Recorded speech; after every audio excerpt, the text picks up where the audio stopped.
يا اهلا بكم شباب والاعداد في كل مكان، اخباركم يا رب تكونوا بخير وحشين جدا. النهارده يا شباب معانا امتحان مهم جدا جدا جدا على الوحده الاولى والثانيه والثالثه. ظبط بقى معايا الوحده الاولى والثانيه والثالثه. النهارده هقول لك افكار كتير، بس خلي بالك من حاجه، لو انت ما اتفرجتش على الوحده الاولى شرحتها لك على فكره بالافكار بتاعت الامتحان، هسيب لك تحت في اول تعليق. وبرضه عملت لك امتحان على الوحده الاولى، بعد كده عملت لك امتحان على الوحده الثانيه، بعد كده على فكره عملت لك امتحان على الوحده الاولى والثانيه مع بعض، مظبط لك كل حاجه. وعلى فكره برضه عملت لك امتحان على الوحده الثالثه. كل حاجه هسيب لك تحت في اول كومنت عشان ساعتك تستفيد. وطبعا يعني اهم حاجه يا شباب ان انتوا تظبطوا الدنيا وانتوا كل اعداد عشان ترتاحوا في ثانيه، وطبعا ترتاحوا اكتر في ثالثه. فالحل الكتير ده بيظبط لك كل حاجه. خلاص النهارده بقى جه دور الوحده الاولى والثانيه والثالثه مع بعض يا مستر في امتحان واحد. طبعا قبل ما نحل، لو سعادتك احتجت المذكره اللي احنا بنحل منها النهارده، كلم رقم الواتس مهما كنت في اي محافظه في مصر، هيقول لك كل حاجه ازاي تاخدها وتاخد الغلاف بتاعها الجميل ده. وطبعا تتاكد ان هي 2025 مش اي حاجه، عشان ده الجديد يا شباب، لان انتوا اصلا المنهج بتاعكم جديد، مش في السنه اللي فاتت خلاص المنهج بتاعكم جديد. تمام. طيب قبل ما نبدا يا ريت لايك كومنت كويس، خلي الحلقه تنتشر عشان اعمل لك حلقات ثانيه كتير زي طلاب ثانيه اعدادي وثالثه اعدادي. لازم تفاعل في الحلقه يا شباب. انا مستر استفدت من الحلقه، بعمل كومنت كويس، بعمل لايك للحلقه دي، باخد الحلقه بشاركها على الفيس او على الواتس، خلي الناس كلها تستفيد عشان اعمل لك حلقات زي ما قلت لك زي طلاب ثانيه وثالثه اعدادي. قبل ما نبدا يا ابطال يا ريت لايك كومنت كويس. يلا بينا نبدا مع بعض حلقتنا النهارده وامتحاننا المهم جدا جدا على الوحده الاولى والثانيه والثالثه. يلا بينا نيجي دلوقتي يا شباب اولى اعدادي مع بعض مع الامتحان المهم جدا جدا على الوحده الاولى والثانيه والثالثه. ركز معايا، كل حاجه هقولها لك النهارده تكتبها عشان دي معلومات مهمه جدا جدا جدا، ممكن في ناس مش عارفه المعلومات دي. طيب نبتدي يا شباب باول حاجه معانا النهارده، المحادثه. مستر انا عندي مشكله في موضوع المحادثه، هسيب لي ساعتك دلوقتي حلقه فوق هتظهر هتعلمك. بص بقى، اساسيات المحادثه، ازاي تحل المحادثه، ازاي تعمل سؤال، ازاي تعمل اجابه، ازاي تتصرف في المحادثه، كل حاجه هسيبها لك في الحلقه دي، روح اتفرج عليها مهمه جدا. طيب نيجي دلوقتي نحل المحادثه دي مع بعض. الراجل هنا بيقول لي هاني is asking علي about his father's job. هاني بيسال علي عن مهنه والده. تمام، لازم انا مستر اقرا النص ده، او لازم قبل المحادثه النص ده لازم تقراه. هاني بيقول هاي علي what's your father's job. ازيك يا علي، هو ايه مهنه والدك؟ اكتب بقى المهنه بتاعت والدي. مستر اكتب اي مهنه؟ لا، انزل تحت كده. هو بعدها بشويه شباب كاتب لي he works in بنها prep school، شغال في مدرسه بنها. طيب بعد كده قايل لي بعدها بشويه هي تيتشز ماث، ده بيدرس رياضيات يعني. ايه ده؟ يبقى هو شغال مدرس. يبقى في رقم واحد يا شباب اطلع تاني، عشان كده انا عرفت ان هو شغال مدرس من السطور اللي انا قراتها دي. فاكتب في رقم واحد he is a teacher. he is a teacher. طيب يا مستر ينفع اكتب he is teacher؟ لا، صح معايا بقى. اي وظيفه يا شباب احط قبلها a او an. اقول مثلا he is a teacher، a دكتور، an engineer، دايما كده اي وظيفه لازم احط قبلها a او an. ركز معايا الحاجات دي مهمه. تمام. بعد كده هو كتب لي سؤال وبعدين قال لي he works in بنها prep school، شغال في مدرسه بنها الاعداديه. ايه ده؟ هقول له يا مستر اين هو بيعمل؟ سهله، where does he work. where does he work، هو شغال فين؟ قال لي هو شغال في مدرسه بنها الاعداديه. طبعا لو انت زي ما قلت لك مش عارف ازاي جبت وير وازاي جبت داز والكلام ده، اتفرج على الحلقه بتاعت المحادثه لانها مهمه جدا زي ما قلت لك. رقم 3 سال سؤال فقال له he teaches math، هو بيدرس رياضيات. ايه ده؟ يبقى انا اقول له اي ماده هو بيدرسها. اي ماده دي بالانجلش يا شباب اسمها which subject. which subject معناه اي ماده. which subject does he teach. which subject does he teach، اي ماده هو بيدرسها. قال لي هو بيدرس رياضيات. بعد كده do his pupils like him. كلمة pupils في ناس مش عارفاها شباب، pupils دي زي students، طلاب يعني. طب هنا بقول له يا مستر هل طلابه بيحبوه؟ yes they do، ايوه. طب انا مستر لو كتبت of course بس، تمام صح. بعد كده قال لي do you want to be a teacher like him، هل انت عايز تكون مدرس زيه؟ مستر اكتبها حاجة، لو كتبت yes I do صح، لو كتبت no I don't برضه صح، براحتك. عايز تكتب ايوه او لا، لان السؤال رقم 5 ده يا شباب في الامتحان ركز معايا، اكتب اي حاجه انت عايزها. عايز تبقى مدرس زيه تمام، مش عايز تبقى مدرس زيه برضه تمام، تاخد برضه درجه في الامتحان. نخش دلوقتي بعد كده على قطعه الفهم، ركز معايا. نيجي دلوقتي يا شباب على القطعه بتاعه الفهم، وطبعا دي قطعه جديده يا شباب، اي حاجه في المذكره دي جديده 2025. بالمناسبه لو ساعتك محتاج المذكره هسيب لك اعلان عنها كمان شويه، فيها كل حاجه حرفيا بالنسبه لاولى اعدادي الترم الاول. طبعا المنهج الجديد لان دي كل افكار جديده فيها، مش بتاعت السنه اللي فاتت خلاص، دي 2025 كل افكار المهمه جدا جدا في المذكره، اسئله كتير جدا جدا وحاجات كتير جدا جدا 2025 زي ما قلت لك. تمام. هنا الراجل بيقول لي last Monday I went to سيوة، اليوم الاثنين اللي فات رحت سيوة. It was the best trip in my life and I enjoyed it. صراحة مستر كانت أحسن رحلة في حياتي وأنا استمتعت جدا بيها. سيوة is an awesome place for a nice trip. دلوقتي هسألك على كلمة awesome شبيه يعني حاجة رائعة يعني. I started the journey to Siwa on a planned date by car. ماشي. It was a sunny day. I was very excited about the Siwa trip. كنت متحمس جدا. I saw a wonderland when I started entering Siwa. It was a good view. كان حاجة جامدة جدا. One thing that I was excited about was the road. أحسن حاجة كنت متحمس لها الطريق يعني. Which was full of green trees. يعني كان مستر مليان بشجر أخضر. The road wasn't noisy at all. الطريق ما كانش يعني في ضوضاء يعني الدنيا ما كانش في صداع يعني وكده كانت الدنيا هادية. As the day turned into evening لما خلاص الليل بقى مستر جه خلاص. People came out and started having fun. We found many fantastic restaurants. لقينا مستر هناك مطاعم جامدة جدا. I enjoyed the Siwa trip very much. الصراحة أنا استمتعت جدا جدا بالرحلة بتاعت سيوة دي يا مستر. The Siwa trip was great. كانت عظيمة جدا and the experience was awesome. الخبرة دي أو التجربة دي كانت رائعة جدا. Next holiday I am going to visit سانيا. إن شاء الله مستر الأجازة اللي جاية هزور سينا. القطعة يا شباب مهم جدا ولازم في الامتحان أكون يعني مستر فاهم هو إيه الأماكن اللي الواد ده رايحها، إيه الحاجات اللي هو بيحبها، الحاجات اللي هو بيكرهها. هيسألك دلوقتي الحاجات دي كلها. أي حاجة باللون زي ما أنت شايف كده البامب ده ايا كان بقى يشد لك خط عليها في الامتحان باللون الاسود يقول لك الكلمه دي معناها ايه، المرادف يعني المضاد بتاعها ايه وهكذا. هيسالك على الحاجات دي كلها مهمه جدا جدا في الامتحان. طيب السؤال الاول، اول حاجه المستر قالها the underlined word awesome means كذا. لما يقول لك means دي يعني عايز المرادف. كلمه awesome يا شباب بتساوي حاجه اسمها wonderful، او ممكن لو كان كاتب لي beautiful كنت خدتها اي صفه جميله يعني. اما boring ممل، ugly قبيحه، frightened يخيف أو حاجة يعني حاسة بالخوف. رقم 2 the weather was كذا. الطقس كان إيه يا شباب؟ الطقس كان sunny، كان مشمس. طب فين الكلام ده؟ الراجل كان كاتب لي في السطر الثالث it was a sunny day، يبقى sunny إجابة صح. رقم 3 people start having fun in the كذا. كان في evening لأن هو قايل لي تقريبا في السطر الثالث من تحت as the day turned into evening people came out and started having fun. يبقى الصراحة evening. What is the best title for the text؟ ايه احسن عنوان للنص؟ الكلمة دي يا شباب او الفكرة دي كلها بتيجي في الامتحان كل سنة بالنسبة لتانية وتالتة اعدادي وغالبا السنة دي هتجيلك ايه العنوان المناسب للنص ده. مستر ممكن اكتب مثلا ممكن اقول سيوة is a great place. سيوة is a great place يعني سيوة مكان عظيم. ماشي صح. طب أنا ممكن أكتب حاجات تانية يا مستر عادي على فكرة. أنت ممكن تلاقي 50,000 عنوان للموضوع ده صح مفيش مشكلة. رقم 5 How did he go to سيوة؟ كيف ذهب إلى سيوة؟ بيسأل عن الوسيلة يا شباب. دور بقى شوف الواد ده رايح إزاي. كتب مستر باي كار. كتب لي في السطر التاني باي كار يعني قال لي I started the journey to سيوة on a planned date by car. تمام. بعد كده Why do you think the writer was excited about the road؟ ليه اللي تعتقد ان الكاتب اللي بيقول لنا النص ده كان متحمس جدا جدا عن بالنسبه للطريق يعني. نشوف القطعه مستر كاتب لي كده ليه. كاتب لي يا شباب في السطر اللي هو الثالث برضو من تحت في الاول كده كاتب لي the road wasn't noisy at all، عشان كده كان متحمس. وحتى ممكن اضيف في السطر اللي قبلها because the road was full of green trees، لأن الطريق كان مليان بالشجر الأخضر and wasn't noisy at all، وما كانش برضو في يعني ضوضاء ولا حاجة يعني على كل يعني. فممكن تكتب الإجابتين دول صح يعني. طيب دلوقتي هسيب سعادتك مع إعلان عن المذكرة اللي فيها حرفيا كل حاجة بالنسبة للترم الأول بالنسبة لأولى إعدادي. لو خلصت المذكرة فهمت الحاجات اللي فيها وملف الباراجرافات برضو اللي هو هيجي في الامتحان بنسبة 100% وطبعا مترجم باللغة العربية. لو انت خلصت المذكره دي كلها حط رجل على رجل خش الامتحان. حط رجل على رجل حرفيا خش الامتحان خلاص، لان فيها كل الافكار الجديده كل حاجات اللي هي يعني محتمله تجيلك في الامتحان. مليون المية لازما الحاجات دي تجيلك في الامتحان.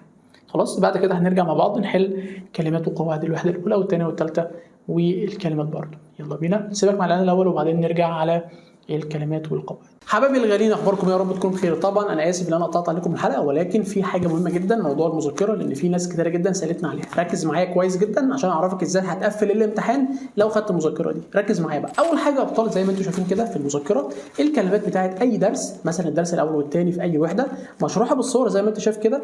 واهم حاجه بعد الكلمات دي امتحان على الكلمات دي من محافظات السنه اللي فاتت 2024 من كتاب المدرسه من لون جمال. بس خلي بالك من حاجه، لازم تتاكد قبل ما تاخد المذكره اللي هي 2025 مش 2024، لان دي الجديده. خلاص، يبقى 2025 يا مستر فيها الحاجات اللي انا قلت لك عليها دي. امتحانات على الكلمات مشروحه كويس جدا. امتحانات على الكلمات دي من لون جمال ومن كتاب المدرسه من محافظات قبل كده ومتوقعه في الامتحان ان شاء الله. كل الكلام ده طبقه على كل الدروس، مش الدرس الاول والثاني مثلا في يونت 1، لا كل الدروس كده. تمام. بعد كده لو جينا على جزئيه الجرامر مثلا، الجرامر مشروح بطريقه جامده جدا جدا. بعد كده امتحان على الجرامر من محافظات 2024 من لون جمال من كتاب المدرسه، وبرده حاجات متوقعه في الامتحان ان شاء الله. برده الكلام ده على الجرامر بتاع المنهج كله. وخلي بالك من حاجه، مش بنركز بس على موضوع الكلمات ولا الجرامر، لا المحادثات بتاعت السنه اللي فاتت، محادثات متوقعه في الامتحان، محادثات اللون جمال، كل حاجه يا شباب، كتاب المدرسه كل حاجه. خلاص، مش كلمات، مش جرامر، مش محادثات بس، مش قطع فهم بس، مش قطع املاء فراغات بس، مش باراجرافات بس، كل حاجه يا شباب، كل حاجه. خلاص، يبقى انا قبل ما اخد المذكره يا مستر اكون عارف موضوع اللي هي 2025 دي فيها كل حاجه زي ما قلت لك متوقع في الامتحان. بعد كده ابطال في نهايه كل وحده امتحان على اليونت دي من محافظات قبل كده من لون جمال من كتاب المدرسه. يبقى انت خدت الكلمات وخدت الجرامر وخدت المحادثه واملاء الفراغات وقطع الفهم جديد كله. طبعا انا بتكلم على املاء الفراغات لو انت ثالثه اعدادي، خلاص. اما انت لو ثانيه اعدادي مالكش دعوه بفكره املاء الفراغات دي. تمام. بعد كده هتخلص كل الوحدات، يبقى انت عرفت كل حاجه، مرنت معايا، عرفت الحاجات اللي فاتت قبل كده جت في الامتحان سواء جرامر بقى زي ما قلت لك، كلمات، كل حاجه. خلاص كده بس كده يا مستر؟ لا مش بس كده، بدل ساعتك ملف فيه باراجرافات اللي هتيجي في الامتحان بنسبه مليار في المية. وخلي بالك من حاجه، مترجم زي ما انت شايف كده عشان ما تنساش في الامتحان. زي ما انت شايف كده الباراجرافات مكتوبه بطريقه كويسه جدا جدا، مترجمه بالصور زي ما انت شايف كمان، يعني في صور وفي مترجم بالعربي، والحاجات اللي هتيجي في الامتحان بنسبه مليار في المية. طيب دلوقتي يا مستر حبيت اخد المذكره، اخدها ازاي سواء انا ثانيه اعدادي او ثالثه اعدادي؟ بص بقى، سعادتك هتكلم رقم الواتس اللي ظاهر ده بقول له انا عايز المذكره بتاعت 2025 مش 23 ولا 24، يبقى 2025، وتاكد ان انت واخد الغلاف ده اللي هو مكتوب تحت 2025 وهنا 2025 وزي ما انت شايف كده الصقر ده. بس كده يبقى انت خدت المذكره اللي هي احنا شغالين بيها. اسيبك دلوقتي وانا اسف ان انا قطعت عليك الحلقه، وروح كمل الحلقه بتاعتك وركز كويس جدا. يلا بينا. نيجي دلوقتي ابطال مع بعض على الكلمات الاول بتاعت الوحده الثالثه، هناخد 5 افكار كده وبعدين نخش الوحده الثانيه وهكذا. Where do you كذا your free time؟ مستر كلمه free time بتاخد spend يا شباب، قلناها كتير، spend your free time. رقم 2 we should ask our teachers advice. شباب كلمه ask بتاخد ask for، يبقى ask our teachers for advice. I spend my free time، انجز هات الفعل في الاي ان جي، لان كلمه spend يا شباب لو جه بعدها فعل لازم اي ان جي. I spend my free time reading. لتر دي اجابه صح. رقم 4 you should focus. شباب focus بيجي مع on، يركز على focus on your studies. لتر سي اجابه صح. 5 my father is a كذا he makes a delicious food. يبقى اكيد طباخ يا مستر، حاجه اسمها كوك. ولو كان كاتب لك في الامتحان كوكر ما تاخدهاش، كوكر غلط. كوكر يا شباب كوكر يعني بوتاجاز، يعني ازاي هتاخد بوتاجاز يعني ازاي؟ يبقى كوك يا شباب لتر دي هي الاجابه الصح. نخش على الوحده الثانيه نحل برضو بعض الامثله المهمه جدا، وبعدين الوحده الاولى نظبط لك النهارده الحاجات دي كلها ان شاء الله. ركز معايا. نيجي دلوقتي على الوحده الثانيه، كلمات برضو مهمه، 5 جمل. The كذا and the groom arrived at 5. مستر العريس والعروسه، حاجه اسمها bride and the groom. لتر سي اجابه مليون المية صح. رقم 2 the signing of the marriage contract. مستر العقد بقى بتاع الزواج ده take place between _7 and _8. contract شباب هي الإجابة الصح. احفظ الكلمة دي كلها على بعضها. the signing of the marriage contract. لتر سي إجابة صح. she lives next door. she's my كذا، عايشة مستر بالقرب مني، يبقى أكيد ده she's my neighbor، ده الجار بتاعي يا شباب. لتر بي إجابة صح. كلمات سهلة اوعى تغلط في الامتحان فيها حرام. رقم 4 the guests photos with the bride and the groom. الضيوف يا شباب خدوا صور، حاجة اسمها take يا شباب بس هنا في الماضي بقى took photos. لتر سي مليون المية إجابة صح. رقم 5 منى A15. بص بقى في الامتحان انجز على طول لما تلاقي رقم وبعدها هايفن. ايه الهايفن ده يا مستر؟ الشرط يا شباب اللي هي بعد كلمة 15. لو لقيت في الامتحان هات لي حاجة مفرد، يعني مثلا يير ولا ييرز؟ يير بس. ليه؟ من غير ما اقول لك ليه، لان انت هتاخد الكلام ده لسه في الثانويه بالتفصيل بقى، اشرح لك الحاجات دي لسه. فانا في الامتحان يا شباب دي صفه عموما، يعني لو عايز تعرف دي صفه، فالصفه ما ينفعش اجمعها، يعني اقول 15 year بس. نيجي دلوقتي يا ابطال على كلمات الوحده الاولى، برضو 5 جمل، 5 جمل يا شباب، وكل حاجه جديده يا مستر بتاعت المذكره دي 2025. بقول لك تاني عشان في ناس مش عارفه موضوع المذكره وبتيجي متاخر. تمام.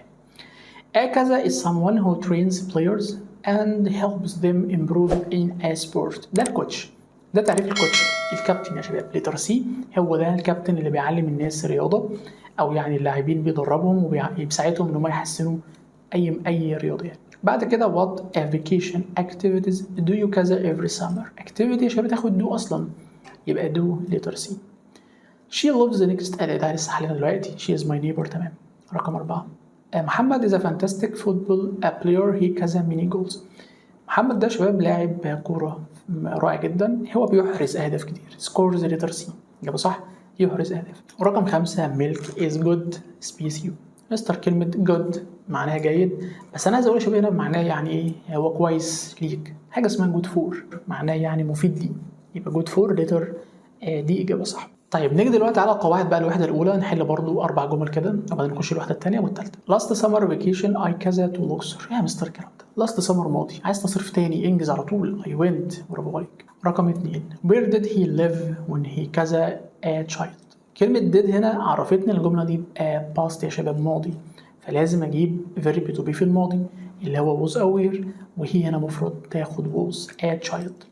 على فكره الدرس ده شرحته لك بالتفصيل، هسيبه لك تحت في اول كومنت وروح اتفرج عليه، اللي هو الماضي البسيط بالافكار اللي هي بتاعت الامتحان الجديده. خلي بالك. علي bought this house 2 years ago. كلمه ago من علامات الماضي اللي لازم يجي قبلها فتره يا شباب. 2 years 3 hours لازم يجي قبلها فتره. رقم 4 when he was little he always played football او هنا volleyball. المستر وضح الحته دي في الحلقه يا شباب، ان انا ممكن اقول always واجيب ماضي بسيط، ممكن اقول often واجيب ماضي بسيط، ممكن اقول sometimes واجيب ماضي بسيط، لان ظروف التكرار ممكن تيجي عادي مع الماضي مع المضارع عادي ولا اي حاجه، تيجي مع الاثنين يعني. تمام. قبل ما نخش على قواعد الوحده الثانيه يا شباب، انا طبعا بقول لسعادتك اني يعني مش هنتكلم في الباراجرافات بقى خلاص، احنا اتفقنا يا شباب المذكره دي فيها كل الباراجرافات بتاعه 2025 اولى اعدادي مترجمه باللغه العربيه. ازاي مترجمه مستر؟ اديني نبذه كده سريعا هوريها لك قبل ما نخش على الوحده الثانيه عشان تكون عارف لما تاخد المذكره ازاي الباراجرافات مكتوبه. بص يعني مثلا في الامتحان لو جاب لي your favorite story قصتك المفضله، زي ما انت شايف كده هي عندنا في المنهج، عندنا في المنهج الموضوع ده، فهو كاتب لك عمل لك اولا صوره جميله، بعد كده مديك النص مترجم باللغه العربيه زي ما انت شايف. كاتب لك بقى my favorite story is called a rising star it's about a sports women. طب هو كاتب لك هنا بالعربي قصتي المفضله هي كذا كذا كذا. فكل الباراجرافات بقى هتيجي في الامتحان بنسبه مليار في المية زي ما انت شايف كده، بنفس الصفه دي كده، او بنفس الشرح ده، صوره مع الشيء ثم مستر مكتوب الترجمه بتاعته والدنيا جميله. وطبعا انت تكون عارف ان ده اللي هيجيلك في الامتحان، ما هو كل حاجه كل الباراجرافات الجديده عندك هنا في المذكره كل حاجه مترجمه باللغه العربيه، فتكون عارف برضو الباراجرافات دي لو خدت المذكره باذن الله نفس الملف ده فيه المذكرات او فيه المذكره بتاعت الباراجراف هتلاقي كل حاجه موجوده جوه المذكره. خلاص مش هنطول تاني في الموضوع ده عشان بس في ناس بتيجي متاخر يا مستر فين المذكره، وبنكون احنا دخلنا في المراجعه، فالمذكره مش للاسف الشديد مش هتكون احسن حاجه، لازم انت تاخدها بدري تخلصها الاول قبل ما تاخد المذكره بقى بتاعت المراجعه. تمام. نخش دلوقتي على الوحده الثانيه نحل القواعد برضو، يلا بينا. طيب هنا الراجل بيقول لي this is our cat their name is full of. يا مستر ده our cat يا شباب حاجه غير عاقل، فلازم اجيب هنا ضمير فاعل لحاجه غير عاقل. على فكره لا، صفه ملكيه لان بعدها النيم يا شباب، نيم. عارف لو كان فعل ده كنت جبت ضمير فاعل، بس هنا نيم صفه لازم اجيب هنا صفه ملكيه او اتس نيم. اتس نيم از فلوفي. طب ليه يا مستر ما جبتش مثلا هيز نيم؟ يا ابني ده حاجه غير عاقل، كات هنا غير عاقل اجيب اتس. طب لو كانت مثلا ساره مثلا او اي حاجه هجيب يا مستر حاجه اسمها هير. خلاص صفات الملكيه تحفظها. رقم 2 هناء از ماي كازن. هيز مام نفس الموضوع، مام يا شباب هنا برضو اسم، يعني لازم اجيب صفات ملكيه لان صفه الملكيه بيجي بعدها الاسم المملوك، يبقى اقول هنا هير مام، لان هناء مفرد مؤنث اجيب هير يا شباب. رقم 3 is this a photo of its cousin's wedding. سمير هل ده الصورة دي يعني دي يعني جواز أو حفل زفاف ابن عمك يا سمير؟ خلاص يا مستر المفروض أقول يور لأن هنا صفة برضو ملكية، أقول your cousins مش مثلا يو، لا your cousins wedding في اسم هنا. رقم 4 will you clean the room please. ايه ده؟ will بيجي بعدها مصدر. خلي بالك ممكن استخدم will في الشباب في الاقتراح على فكرة، زي شال كده وزي كان عادي، او will you clean من غير الاس. تمام. نيجي دلوقتي على اخر حاجة معانا النهاردة، الوحدة الثالثة، يعني قواعد الوحدة الثالثة برضو نفس الموضوع بتاع الضمائر.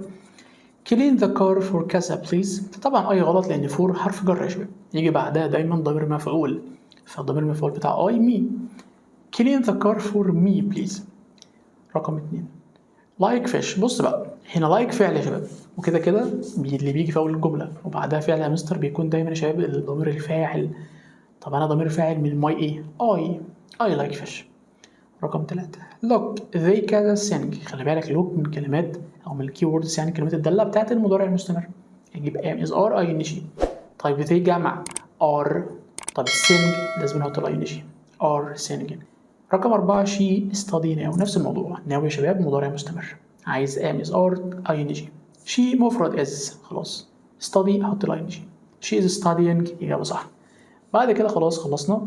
خلاص بقى مستر انت اتكلمت على موضوع الباراجرافات دي والمذاكره فيها كل حاجه زي ما انت قلت لنا. طبعا لو انت معانا اونلاين الحصه اللي جايه، لو انت معانا على اليوتيوب الحلقه اللي جايه باذن الله هنزل افكار جامده جدا جدا باذن الله برضو للوحدات اللي جايه. لازم اخليك تقفل باذن الله الترم ده والترم التاني ان شاء الله، عشان تيجي في ثانيه تكون مرتاح، ولازم تعمل مجهود في اولى عشان في ثانيه تكون مرتاح معايا، وثالثه برضو. خلاص يعني انت ثالثه لازم تكون بص خلاص انت فاهم كل حاجه، يعني عارف كل حاجه، عارف القواعد كلها ومظبط كل حاجه، عشان ما تجيش تتعب في ثالثه اعدادي. بس كده، اشوفكم ان شاء الله الحلقه الجايه على خير. كان معاكم مستر محمود عبد العزيز، والسلام عليكم ورحمه الله وبركاته.